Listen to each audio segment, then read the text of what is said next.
Subscribe کیجیے ہمارے channel نور رضا کو اور بیل آئیکن کو پریس کیجیے جس سے آپ کو ہماری نیو ویڈیو کی نوٹیفیکیشن ملتی رہے۔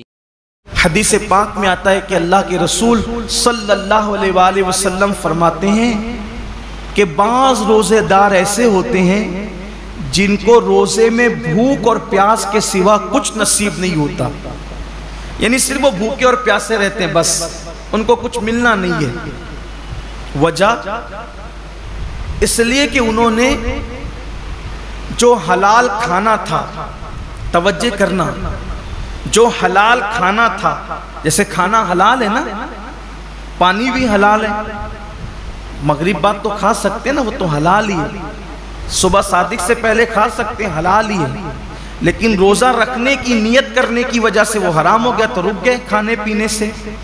لیکن جس کھانا جو حلال تھا روزے سے پہلے اور روزے کے بعد، وہ روزے کی حالت میں تو ہم رک گئے کھانے پینے سے، فریج بھری ہوئی ہے پھلوں سے رک گئے ہیں، کچن بھرا ہوا ہے کھانے سے رک گئے ہیں، مگر گالی تو ہمیشہ حرام ہے۔ کیا روزے میں لوگ گالی سے بھی رکے؟ پاپ کی نظر کسی عورت پہ اٹھانا یہ تو ہمیشہ حرام ہے۔ کیا آنکھوں کو بھی لوگوں نے کنٹرول کیا؟ نماز ترک کرنا یہ ہمیشہ حرام ہے، نماز کو چھوڑ دینا یہ ہمیشہ حرام ہے۔ کیا لوگ روزے کی حالت میں نماز کے پابند ہوئے؟ بے شمار روزے دار ہیں جو نیند سے اٹھتے ہیں، بستر پہ سحری کھاتے ہیں، وہیں سو جاتے ہیں۔ یہ کون سا روزہ ہے جس میں کوئی نماز ہی نہیں؟ یہ کون سا روزہ؟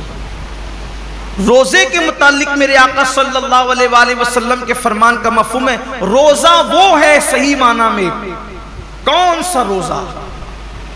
جو آنکھ کا بھی روزہ ہو، جو زبان کا بھی روزہ ہو، جو کان کا بھی روزہ ہو، جو ہاتھ کا بھی روزہ ہو، جو پیر کا بھی روزہ ہو۔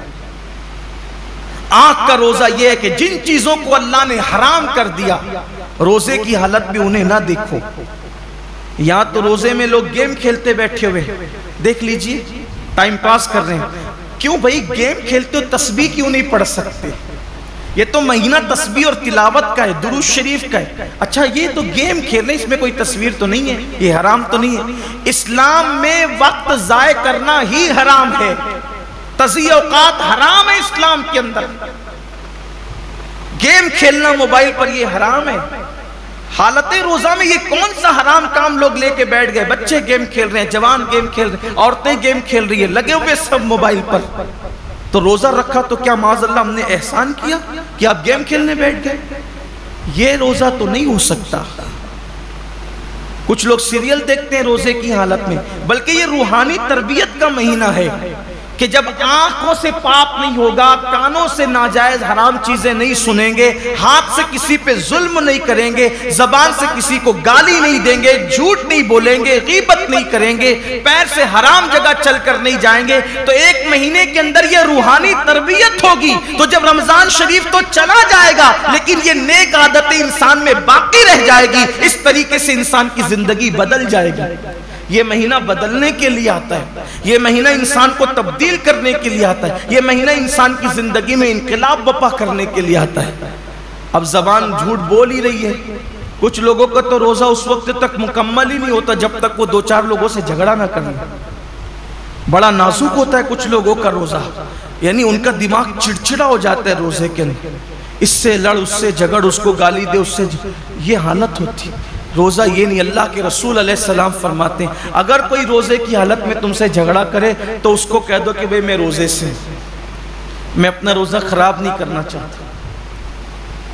روزے میں جھگڑا نہیں ہونا چاہیے، روزہ نہیں ہے۔ اب آپ کے سامنے بتاؤں، ایسا روزہ رکھو کہ کھانے پینے کے ساتھ آنکھ پہ بھی کنٹرول ہو، زبان پہ بھی کنٹرول ہو، ہاتھ پہ بھی کنٹرول ہو، پیر پہ بھی کنٹرول ہو، سوچ پر بھی کنٹرول ہو۔ اب ایسے روزے کا صلہ کیا ہے؟ تو اللہ خود فرماتا ہے روزہ میرے لیے ہے اور میں ہی اس کی جزا ہوں۔